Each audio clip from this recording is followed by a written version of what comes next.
Thank you for having me भैया। नहीं, love having you यार। मेरे दिमाग में कॉन्फ्लिक्ट चल रहा था कि क्या मैं ये एंड में बोलूँ या बिगिनिंग में। एंड में भी कुछ कुछ बोलूँगा आपको थोड़ा सा जानकर, बट शुरुआत में ये कहना चाहूँगा कि I watch cricket for my entire life, और अभी ना पता रहता है कि कौन से यंग प्लेयर्स में सही एटीट्यूड दिखता है, वो बहुत पहले से पता रहता है। पहले तो thank you for what you already done for the country. Solid innings खेली आपने टेस्ट क्रिकेट में। Love watching you in IPL as well honestly. कुछ कुछ प्लेयर्स होते हैं जहाँ मैं वेट करता हूँ कि यार इनकी गेम देखनी है। You are one of those guys because of your mentality. Thank you so much. तो वाज वेरी एक्साइटेड कि आप स्टूडियो में आ रहे हो। अच्छा लग रहा है आपके सामने बैठकर। Thank you so much, pleasure. आप में जो सीरियसनेस है ना वो अच्छी लगती है। सीरियसनेस दिखाई देती है आपके गेम में। सारे वर्ल्ड क्लास एथलीट सीरियस होते हैं। जिन्होंने भी इंडिया के लिए खेला सारे सीरियस होते हैं। कुछ कुछ ज़्यादा सीरियस होता है आपकी तरह। Thank you. अग्री? वो सब मेरे को लगता है कि मेरे अपब्रिंगिंग से आती है। मेरे पापा आर्मी में थे तो बचपन से वही सीखा है कि मतलब किसी चीज़ को मतलब ऐसे मजाक में नहीं लेना, क्योंकि एवरीथिंग इज़ सीरियस। अगर आप लेना चाहो आपकी उसके ऊपर है। तो मैं जो भी करता हूँ अपना 100% देता हूँ, और मैं किसी चीज़ को ऐसे मस्ती में नहीं देखता कि यार ये वो, क्योंकि मेरे को पता है कि अगर वो आगे जाके अच्छा नहीं हुआ तो मैं रिग्रेट करूँगा उस चीज़ को। तो मैं ट्राई करता हूँ कि 100% दूँ हमेशा और फुल फोकस में रहूँ। इंडिया के लिए जब आप खेल रहे होते हो वो फीलिंग क्या होती है? बहुत अच्छी होती है। और जब भी इंडिया के लिए खेला हूँ तो ऐसा लग रहा है कि मतलब इंडिया को रिप्रेजेंट कर रहा हूँ, क्योंकि बचपन में मेरा सपना था कि मैं कुछ इंडिया के लिए करूँ। और पहले से ही क्रिकेट नहीं था, पापा को देख के बड़ा हुआ। पापा बहुत डिसिप्लिन थे। माय पापा वॉज हविलदार। तो मेरे को लगता है कि हायर रैंक पे मैं इंडिया के लिए कुछ रिप्रेजेंट करूँ। तो I wanted to do NDA till 8th। फिर मेरे को लगा कि यार हाँ नहीं हो पाएगा। मैंने ट्राई किया, बट मैं स्ट्रीट क्रिकेट बहुत खेलता था। तो मैं खेलना स्टार्ट किया। मैंने पापा को बहुत बार बोला कि पापा मेरे को NDA तो करना है, लेकिन मेरे को साइड बाय साइड क्रिकेट भी खेलना है। तो पापा बोले नहीं, क्योंकि एक मेंटालिटी होती है जो मिडिल क्लास की, यार क्रिकेट इज़ ए गैम्बल। क्योंकि कितने लोग खेल रहे हैं और बहुत कम परसेंटेज है जो उस लेवल पे पहुंच पाए। तो वो था हमें। मैं मम्मी को मनाता था, वो भी मना करती थी, क्योंकि एक तो एक एक्सपेंसिव गेम है, और आप पे श्योरिटी नहीं है कि आपका बच्चा उस टीम्स में चले जाएगा जहाँ वो अच्छा स्टेबल हो जाए, अच्छा अर्न करने लग जाए। तो हमेशा से ये था कि तू गवर्नमेंट जॉब ले, तो वो कुछ भी हो सकता है। तो मेरा ये था कि चलो ठीक है, मैं पापा की लाइन में ही जाऊँगा और इंडिया के लिए कुछ करूँगा। हमेशा से था इंडिया के लिए कुछ करूँगा। तो क्या हुआ, समर कैंप के दिन थे, तो मेरे 2-3 दोस्तों ने डिसाइड किया कि कुछ करते हैं इस समर कैंप में। तो सबने डिसाइड किया कि स्विमिंग पूल की क्लासेस लेते हैं। मैंने ठीक है चलते हैं। तो जहाँ फॉर्म भरे जा रहे थे तो वहाँ मैं फॉर्म भरने गया। तो मैंने बच्चे खेलते हुए देखे, वाइट ड्रेस क्रिकेट? मैच, हाँ क्रिकेट खेलते हुए। तो उन्होंने स्विमिंग पूल का फॉर्म भरा, मैं क्रिकेट का फॉर्म भर के आ गया चुपचाप। और मैं उनके साथ आया, लेकिन वाइट किट लेके आया मैं। मैंने मम्मी से 250 रुपीज़ लिए थे, और एक NNN की वाइट किट आती थी। बस मेरे पे वो था ना, मेरे पे ग्लव्स थे ना कुछ था। ऐसा कि मैं क्रिकेट खेलने लग गया। और मेरे दोस्त बोले भाई तू कहाँ जा रहा? मैंने वहाँ। तो उन्होंने मेरे को गाली दी, साले तू धोखेबाज है ये वो। मैंने यार ट्राई करके देखते हैं ना। तो क्योंकि मैं मम्मी पापा को बता नहीं सकता था, मैं उनको यही बोल के आया था कि मैं स्विमिंग पूल, पापा बोले ख्याल रखियो ऐसे डीप वाटर में नहीं जाना ये वो। मैंने हाँ हाँ देख लेंगे। तो मैं आ जाता था। तो मैं आया, ऐसे चलते रहा। तो मम्मी को जब मैं वो अपना ये वाइट बोला कि ये मेरी ड्रेस है, मैं खेलता हूँ, गंदी हो रही है, मम्मी धोएंगी। तो बोले ये ड्रेस किस चीज़ की है? मैंने ऐसे ही वो बोले स्विमिंग पूल में ये कॉस्ट्यूम समझ में नहीं आ रही मेरे को। तो मैंने मम्मी को चुपके से बताया ये वो। तो मैं बहुत रोया कि प्लीज़ मेरे को खेलने दो, मेरे को खेलने दो। तो वो मान गए। तो मेरे को लगा कि चलो ठीक है मान गए। तो फिर मैंने पापा को बोला पापा बैट दिला दो। तो बोला हाँ आता होगा 200-300 रुपये का, दिला देते हैं। मैंने पापा वो थोड़ा वो टेनिस वाला नहीं है, मैं लेदर बॉल से खेलता हूँ प्रोफेशनल। तो मेरे को अच्छा चाहिए प्रोफेशनल। तो इंग्लिश विलो बैट होता है, वो तो मेरे को पता नहीं था। लेकिन एक कश्मीर विलो बैट आता है जो स्टार्टिंग करते हैं। तो मैंने पापा वो दिला दो मेरे को। कितने की होती है? तो वो थी 850-900 रुपये की थी। तो पापा सोच रहे 200-300 की आएगी। और मेरे पापा उस टाइम पे रिटायर हो गए थे, घर का भी मतलब लोन वगैरह चल रहा था। तो उस स्टेबल उस पोजीशन में नहीं थे कि मेरे को 850 का बैट दे सके। तो मैं रोया सबके। फिर उसके बाद अच्छा खेलने लग गया था मैं थोड़ा बहुत। क्योंकि जब मैं खेलना स्टार्ट किया था तो बैट ही था, बोरो करता था ग्लव्स पैड किसी के लिए। तो फिर ऐसा लगा कि यार मेरे को खुद का भी चाहिए, कब तक मांगूंगा। फिर मैंने हिम्मत बना के फिर और बोला कि पापा मेरे को किट बैग चाहिए। तो बोला, पहले तो मना कर दिया स्ट्रेट अवे कि नहीं मिलेगा, तेरे को खेलना है खेल, नहीं तो आ जा। उनका तो यही था कि छोड़ दे क्रिकेट, आ जाए फिर से दिमाग लगा ले गवर्नमेंट जॉब से, वो पता नहीं क्या आदतें पाल ली हैं। तो मैंने बोला, उन्होंने मना कर दिया कि नहीं। मैंने पापा प्लीज़ मेरे को दिला दो। मैं रोया, सब कुछ हुआ, 2-3 दिन हुआ, 4 दिन हुआ, ऐसे ही चल रहा था। तो नहीं दिलाया तो मम्मी के पास गया, हमेशा मम्मी के पास ही जाना पड़ा, मम्मी देख लो, पापा से बात कर लो। तो पापा ने बात किया, पापा ने मम्मी को भी डांट दिया कि तू इसको बिगाड़ के रखा हुआ है, तेरे को तू तू उसको सुधार, नहीं तो मैं इसको मारूंगा। तो मैंने सोचा कि अब मैं करूँ तो करूँ क्या, और मैं आई वॉज डेड सीरियस कि मेरे को क्रिकेट ही खेलनी है, क्योंकि मैं इतना इन्जॉय कर रहा था और मेरे को लग रहा था कि मैं कुछ कर सकता हूँ, कि फ्रॉम द फर्स्ट डे कि मैं कुछ अलग दिख रहा था। मेरे को लग रहा था कि हाँ, इन बच्चों से मैं थोड़ा अलग हूँ। कब पता चला कि आप अच्छे से खेलते हो? मेरे को लगता है कि इनिशियली पता लग गया था 1 महीने में, जब मैं पहले उससे स्ट्रीट क्रिकेट भी खेलता था, उसमें भी बहुत अच्छा खेलता था मैं। बट रोल क्या था? बैट्समैन? बैट्समैन कीपिंग करते थे? नहीं। ओके। वो कीपिंग के भी इंटरेस्टिंग स्टोरी है, मैं आपको बताऊंगा। तो मैंने स्टार्ट की, बैटिंग करता था और मीडियम पेस बॉल डालता था। वाह। हाँ, क्योंकि एक एग्रेशन था ना कि यार मीडियम पेस तेज डालनी है, फॉलो थ्रू में जाके, मतलब ऐसे तो था। तो मैंने बोला किड बैग चाहिए, तो मना कर दिया। तो फिर मैं बाथरूम में गया, नहा रहा था, पता नहीं मुझे क्या क्लिक हुआ, मैं शावर लेते लेते बोल रहा हूँ, अगर आपने मेरे को किट बैग नहीं दिलाया तो मैं घर छोड़ के भाग जाऊँगा और चले जाऊँगा। तो पापा ने बोला हाँ तू चले जा, पापा ने बोला तू चले जा, ऐसे करके, कि उन्हें पता था जाएगा तो है नहीं। मम्मी थोड़ा सीरियस लगी उस चीज़ को, बेटा एक ही है। और फिर मम्मी ने क्या किया, अब उनकी सोने की चेन थी, उन्होंने पापा को दी, ये लो, इसको इसको बेच के मतलब इसके लिए किड बैग ले आओ। तो वो चीज़ मेरे को उस टाइम पे रियलाइज़ नहीं थी, क्योंकि मेरे को लगा कि हाँ ठीक है, माँ बाप भी तो हैं, काम ही तो कर रहे हैं अपना, क्या हो गया। फिर जैसे मैंने आई स्टार्टेड अर्निंग ना, तो मेरे को 1 साल के बाद मैं आई प्लेड अंडर 14 स्टेट, तो वहाँ से थोड़े रुपए आए 60। तो मेरे को जब रियलाइजेशन स्टार्ट हुई, तो मैंने मम्मी को प्रॉमिस किया था, मम्मी कोई भी पहली मेरी अर्निंग आएगी ना, आपको जो बोलोगे मैं आपको वो सोना दिलाऊंगा। क्योंकि जो हमारी जो यूपी टाइप की फैमिलीज होती है ना, जो तो उनको ना सोने से बहुत एक फैसिनेशन होती है कि हाँ सोना सोना सोना, क्योंकि सब देखते हैं। तो क्योंकि हम मम्मी पापा किसी शादी में भी जाते हैं तो कोई किसी को जज करते हैं तो सोने से जज करते हैं कि यार वो सोना पहना है तो वो बहुत अमीर है, ये वो। तो एक एक मम्मी की हमेशा से रही है, क्योंकि हमेशा मम्मी पापा ने इतना स्ट्रगल किया है लाइफ में, पापा ने, मम्मी हमेशा उनके साथ रही एज ए हाउस वाइफ।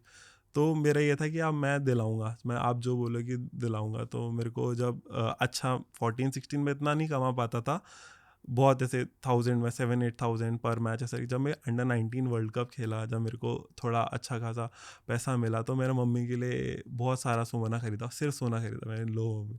तो मम्मी ऐसे हक करके बैठ गई सर के कि बेटा तूने मेरा नाम रोशन कर दिया, और बहुत मतलब वो खुशी के आंसू थे उनके, तो मेरे को बहुत अच्छा लगा था। वैसे 14 करोड़ में भी बहुत ज़्यादा सोना खरीद सकते हैं लोग। सच बताओ रणवीर, मेरे को ना अब ऐसा, वो 14 करोड़ ठीक है, लेकिन जो स्टार्टिंग किया था ना अर्निंग करना, वो जो अर्निंग थी ना वो बहुत, अब मेरे को 14 करोड़ मिल गए, ठीक है, I worked hard for it, my parents, जो भी मेरे कोचेज़ है राइट टाइम पे, बहुत सबका है, मेरा अकेले का नहीं है। लेकिन मेरे को लगता है जो स्टार्टिंग में जो मैंने अर्निंग करना स्टार्ट किया था, जो रियलाइजेशन थी ना, वो अभी बहुत मिसिंग है, कि मेरे को कितना भी पैसे से उतना फ़र्क नहीं पड़ता। I just want to do well for my country.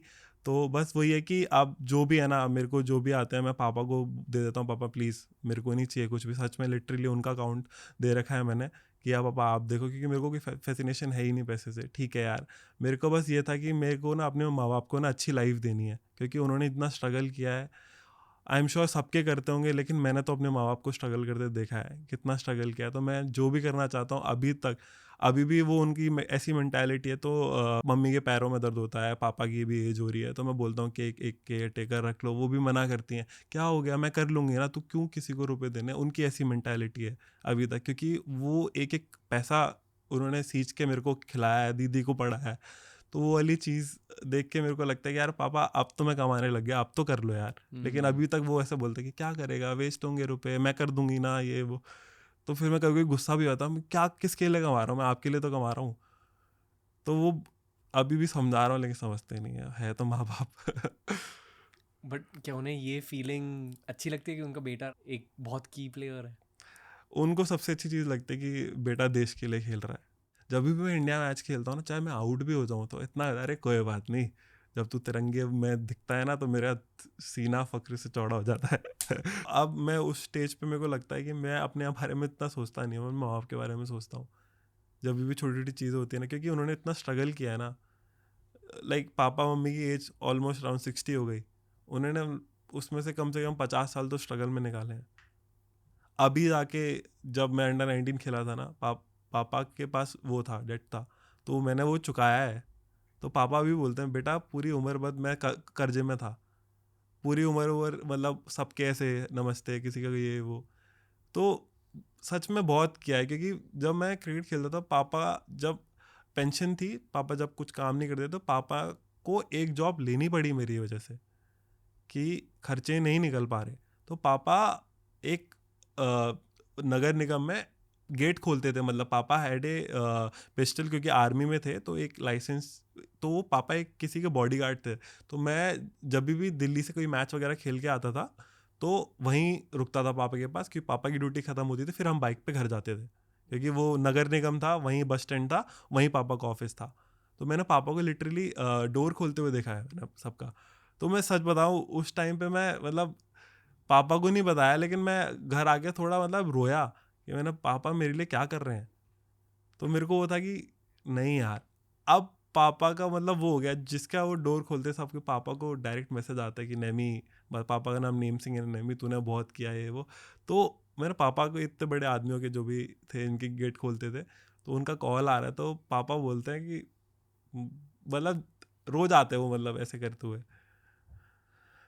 पता मुझे क्या लगता है कि 10 साल बाद हम ये नहीं कहेंगे कि नेमी अंकल ध्रुव भाई के लिए कुछ कर रहे थे, नेमी अंकल तो एक्चुअली इंडिया के लिए कुछ कर रहे थे। 100% उन्होंने पूरी लाइफ अपनी इंडिया को दी है, उनका बेटा भी देगा। यार कैसा लगता है ये सब इसके बारे में सोच के, क्योंकि पॉडकास्ट की शुरुआत से पहले हम मुंबई के ग्लैमर के बारे में बात कर रहे थे। आई एम श्योर कि बॉलीवुड स्टार्स मिल जाते हैं, क्रिकेट हमारे देश के टॉप रंग पे है यार, 100 रिलीजन है बॉलीवुड से क्रिकेट, ऊपर है। रिलीजन है क्रिकेट, तो मतलब पीपल वर्शिप क्रिकेट। वहाँ से यहाँ तक का दिमाग कैसे प्रोसेस कर रहा है ये सब? प्रोसेस तो नहीं कर रहा, मैंने आपको बताया कि मेरे को एक दिन लेके चलना है, क्योंकि जब भी आप आगे का सोचते हो, आप एक नेगेटिव सोचते हो कि यार ये हो गया वो हो गया, ठीक है ना, जो होगा देखा जाएगा, मतलब एक्सेप्टेंस है, जो होगा देखा जाएगा। अब एक स्टेब्लिशमेंट है कि अच्छी लाइफ हो गई है, मम्मी पापा की अच्छी लाइफ हो गई है, तो अब मेरे को उस बारे में नहीं सोचना कि फाइनेंशियल वाइज कि ये वो सब अच्छा हो रखा है ऊपर वाले की कृपा से। अब मेरे को क्रिकेट पे ही ध्यान देना है सिर्फ। अब वो वाली एक साइड नॉइज नहीं है कि यार ये वो अब सिर्फ क्रिकेट है। अब वो मेरे को लगता है कि जो ओवर द पीरियड चेंज हुई है, अब सिर्फ क्रिकेट है, लास्ट के 1-2 साल से सिर्फ क्रिकेट है, कि अब मेरे को क्रिकेट में ही फोकस करना है और कुछ है नहीं। मेरे क्रिकेट, मेरे माँ बाप और ऊपर वाला, बस। वाह। एक एक इंसिडेंट है कि जब मेरे को आईफोन चाहिए था ना, तो एक 7 प्लस था, तो सब जब मैंने क्रिकेट खेल रहा था and I was in Noida, वो भी मैं आपको सिचुएशन बताऊंगी, मैं आपको बताता हूँ मैं नोएडा पहुंचा कैसे। तो I played under 14 for UP. तो आगरा में इतना अपॉर्चुनिटी थी नहीं, I was already playing well. और अगर आपको इम्प्रूवमेंट करनी है ना, तो आपको उनके उनके साथ करनी है जो वहाँ पर अच्छे लेवल पे खेल रहे हो, अच्छा खेलते हो, क्योंकि I am already playing good among all. तो मैं कहाँ से इम्प्रूव करूँगा, मेरे पे ऐसा कुछ है नहीं कि मैं जिसको देखूँ और उसके जैसा बनने के लिए एक इच्छा हो। तो मैंने सोचा कि यार मैं नोएडा जाऊँगा। बहुत टफ डिसीजन था टू बी ऑनेस्ट। तो मैंने मम्मी पापा को बनाया है कैसे करके, क्योंकि पापा मम्मी उस स्टेज पे समझ चुके थे क्रिकेट ही खेलेगा। तो मैंने आपको बताया पापा की जॉब थी वो सिक्योरिटी गार्ड वाली। तो पापा आते थे, मम्मी ख्याल रखती थी सब कुछ। तो फिर पापा ने क्या किया, मम्मी को ना मेरे साथ नोएडा भेजा खाना पीने का। और उस टाइम पे मैं तो बड़ा खुश, चलो ठीक है खाना मिल जाएगा, टाइम पे प्रैक्टिस करूँगा। उस टाइम पे पापा क्या करते होंगे मैं सोचता हूँ, अब खाना कौन बनाता होगा। दीदी थी, दीदी के भी कोचिंग वगैरह थी, कौन बनाता होगा, मैंने कैसे किया। और मेरे साथ मम्मी रही 1.5-2 साल पूरा। तो मैं वहाँ पहुँचा तो जो अपार्टमेंट लिया था वो गौर्स का था। गौर्स एक सोसाइटी है उसका था। मैं इसका नाम क्यों मेंशन कर रहा हूँ गौर्स का, मैं आपको आगे बताऊँगा। गौर्स का था तो 7,000 उसका रेंट था। बहुत था यार, सच बताऊँ बहुत मुश्किल था, कैसे ना कैसे किया। फिर वहाँ पर मैं अकेडमी ज्वाइन करी, नोएडा वंडर्स, वहाँ कोच थे फूल सर। तो मैं खेलना स्टार्ट किया, मैं आई स्टार्टेड स्कोरिंग रन्स वगैरह। तो उनकी भी फीस थी, उन्होंने आज तक मुझसे फिर फीस ही नहीं ली क्योंकि आई वॉज प्लेइंग वेल। उन्होंने बहुत सपोर्ट किया है वो। वहाँ से मेरी जर्नी स्टार्ट हुई। फिर वहाँ से मैं अगेन रिवाइव हुआ, अंडर 14 के बाद 16 खेला, फिर अंडर 19 खेला। I had a breakthrough season, फिर मैंने 3 सेंचुरीज मारी। फिर मेरा नाम आया सीरीज़ में as a captain Asia cup. तो हम वो एशिया कप जीते, वर्ल्ड कप में नाम आया, and I was scoring runs. तो वहाँ से मेरा स्टार्ट हुआ ऐसे करके। तो फिर उसके बाद कोविड हो गया, हम सबको वापस आना पड़ा। फिर वापस आए, फिर वहाँ से आईपीएल तो चल ही रहा था, आईपीएल तो बंद नहीं हुआ था, दुबई में आईपीएल चल रहा था। तो मैं पिक नहीं हुआ था, मेरे को बहुत अजीब लगा क्योंकि यार सब जो मेरे साथ खेल रहे थे, and I was vice captain of the team under 19 world cup, मैं पिक नहीं हुआ। तो मेरे को बहुत अजीब लगा यार, क्या करें। तो मैं बहुत बहुत मतलब टूट चुका था कि यार क्या करूं। मतलब एक होता है ना कि साथ के लड़के आईपीएल खेल रहे हैं, उनको कॉन्ट्रैक्ट मिला है, सब कुछ है। तो मैं सोचा यार क्या करा जाए। पापा से बात करी, बोले खेलना, क्या हो गया दिक्कत। फिर वहाँ पर स्टेट वगैरह भी ढंग से नहीं खेल रहा था क्योंकि आप अगर यूपी से खेल रहे हो वहाँ कॉम्पिटिशन बहुत है। वहाँ पर ये नहीं कि आप प्लेयर कितने अच्छे हो भाई, क्या कि आपका टाइम कितनी जल्दी आता है, आपको अपॉर्चुनिटी कब मिलती है। तो वो जब मिल नहीं रही थी मेरे को इतनी, तो वही फिर वो ट्रायल वाली चीज़ हुई। तो मैं सिलेक्शन हुआ। फिर मेरे को कोविड के बाद ना फिर आना था वापस नोएडा। तो फॉर सम रीज़न मैं फूल सर के पास नहीं जा पाया। फिर मैं एक एकेडमी गया, मेरा दोस्त एक दिव्यांश जोशी, उससे पूछा, वो नोएडा में रहता है, कि भाई मेरे को एक एकेडमी चाहिए वहाँ पर। ये तो एक एस्ट पब्लिक स्कूल है, अफजल सर है। फिर वहाँ से मेरे को राइट टाइम पे एक सही बंदा मिला, वो कोच थे, उन्होंने बहुत हेल्प करी, उन्होंने मेरा अपार्टमेंट वगैरह देखा। जाओ तो जब मेरे को इतना उसका पैसे का इतना वो नहीं था क्योंकि अच्छा अर्न हो गया था अंडर 19 में, तो मैं कर रहा था, I was just taking care of it. तो वहाँ से मैंने फिर से जर्नी स्टार्ट करी। तो ऐसे करके मेरी वहाँ से जर्नी स्टार्ट हुई। फिर नोएडा आया। फिर वो गॉर्स का मैं इसलिए बता रहा था, जब वो गॉर्स का 7,000 का पहला अपार्टमेंट था ना, मेरी मम्मी ने बोला वाह ऐसे भी घर होते हैं, 2 रूम, एक लॉबी, ये वो, और हाइट पे 17th फ्लोर पे। अरे वाह वटा वो ये, बोले ऐसा भी घर होता है कि हमारा छोटा सा घर आगरा में, ऐसा कभी देखा नहीं। इतने बस निकलते हुए देखे या टीवी में देख लिए कि अपार्टमेंट्स भी होते हैं, स्काई स्क्रैपर वगैरह। वहाँ पर लिया 7,000। तो गॉर्स का लिया। अब वो बैक ऑफ द बैट है मेरे, वाह गॉर्स। वाह और I am the brand ambassador of Gaurs. ओ तो वो वाली चीज़ है कि मतलब कब कहाँ कैसे लिखी होती है तो मैं कुछ पता नहीं होता। हम्म याद आती है टीनेज की?